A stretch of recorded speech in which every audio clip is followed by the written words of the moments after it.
our person is Dr. Antonio Byrd, who is one of our recipients of the Early Career Faculty Award this year.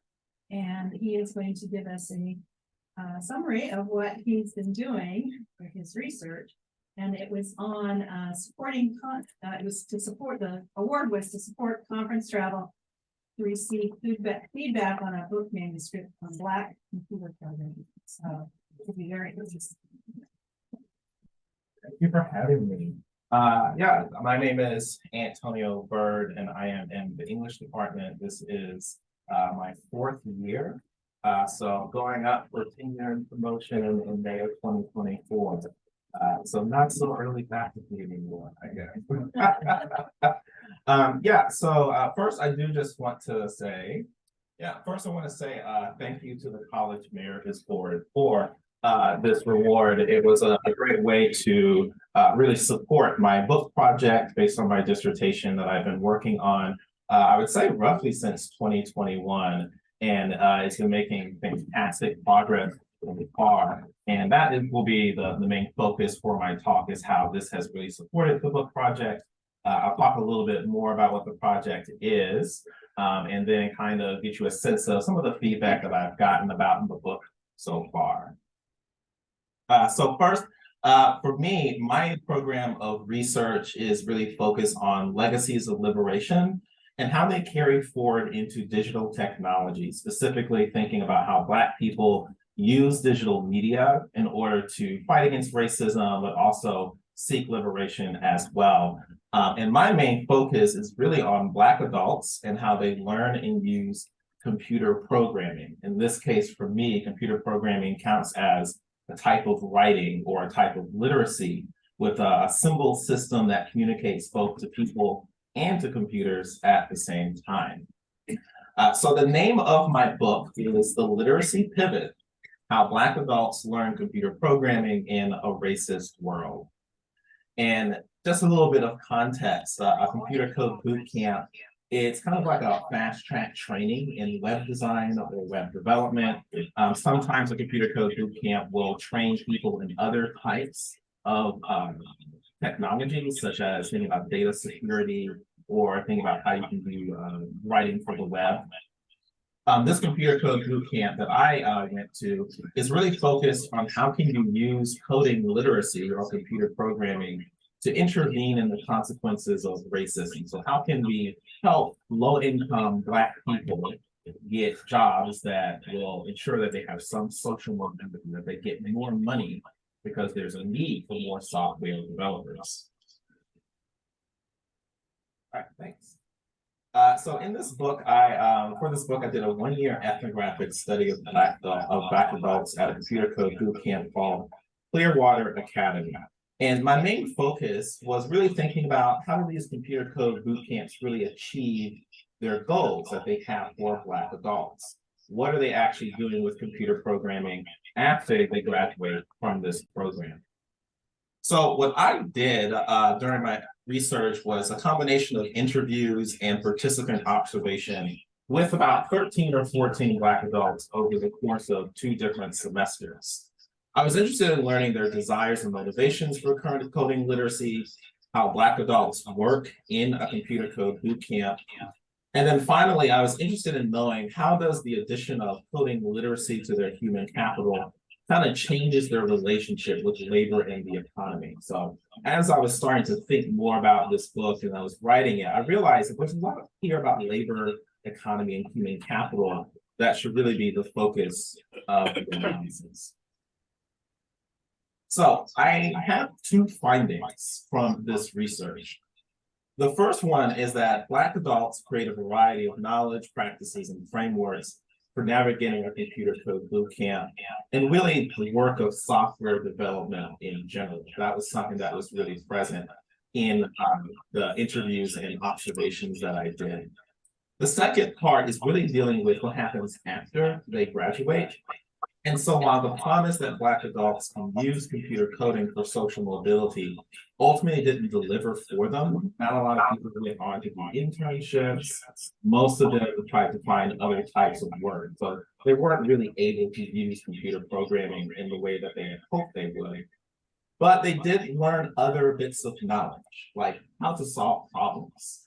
Just as an example, real quick, when I did an interview with one participant about 6 to 7 months after he graduated, he said he went back to Arizona, found his house was an absolute mess. Family members were not keeping up with the house like they were supposed to. So he's like, you know what, I'm going to create like a schedule, a real visual clock, so that everyone knows their chores and when they're supposed to do them. And so he's like, I can't believe I have to tell adults in my house that they need a chore schedule, but that's what I ended up doing.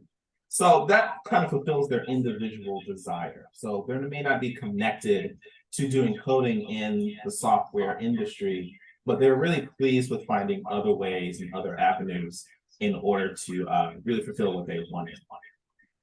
So my book ends up with 4 chapters, starting with the work ethic of Black women coders. The second one is thinking about how care work happens in these actual classes, especially since they're not working full time. They're spending more time at the computer code boot camp. So they're not making a whole lot of money while they're actually working or doing this type of training.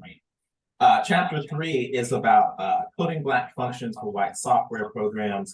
And so that chapter is really thinking about how both the Black adults, the students, and the instructors are thinking about why do these tech companies sponsor this kind of work? Is it possible that they're actually using us to make themselves look good by saying that we support Black people and we are willing to hire them? So there's some questions about the intentions of any of the tech companies that sponsor these types of programs. And then chapter 4 is one that I've been mainly focusing on for the last few months. And that kind of documents the life that coders or these graduates have after they leave the computer code boot camp. And that's why I said before, they're going in all kinds of different directions that wasn't really expected for them. So 2 concepts that I thought about from this book is first, Black technical joy. And that is the rhetorical practices that take comfort and celebration of strategic ways to approach digital technology. So there's a lot of happiness, there's a lot of joy of using computers, and that's something that drove people to learn coding, even though they had never really seen it before. And then the other concept is the literacy pivot, which is ways of engaging in a relationship with the work and labor of learning computer programming. And so that's really how you kind of navigate the world of software development after you've graduated with these skills, but also while you're actually learning this in the computer code boot camp. So I'm a practical person. I like theory, but I also like to know, okay, so what can we do with this in the world afterwards? And so I'm thinking that there could be a different kind of curriculum for computer code boot camps. Oftentimes, computer code boot camps are thinking about a pipeline. Let's create a pathway for more Black people to get into tech. But really, the more interesting thing to do is kind of develop a curriculum that actually allows Black adults to imagine how coding fits within their own lives. So it's good to kind of think about going on to work for a software company, but it might be better to think about how can it work specifically in my life, like bringing your family members together and saying, here is a schedule for our chores, because you're not keeping up with what I thought you would be doing while I was away. And the second one is that this type of curriculum can make it visible that their agency to define the worth of their human capital and to choose where they want to be in the labor market. So there's a lot more freedom that they have, and they decide to take on that freedom. So what I have been doing, the response to this book project has been mostly questions and ways to kind of like expand on those chapters. I went to Computers in Writing last summer, for example, where I presented on chapter 4. And this was a really good opportunity to first test and see where my ideas were. And for the most part, people were like, this makes a lot of sense, what you're really doing. But here are some other possibilities that you might be thinking about in terms of literature to bring in. And so I have been taking those recommendations and purchasing a series of books to kind of help ground the actual work here. The other good news here, and I'll end, is that I did sign a book contract with the WAC Clearinghouse and the University of Press of Colorado just this past month in January.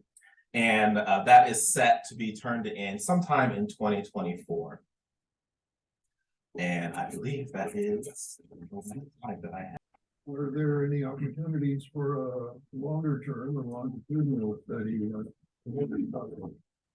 Yeah, absolutely. That's a really good question. A couple of things. So, one, just in January, oh, thank you.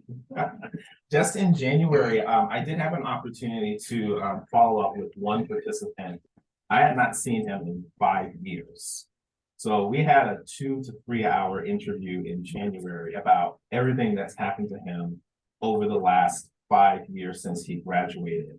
And for that, he went into IT. He started working for the Army for a few months.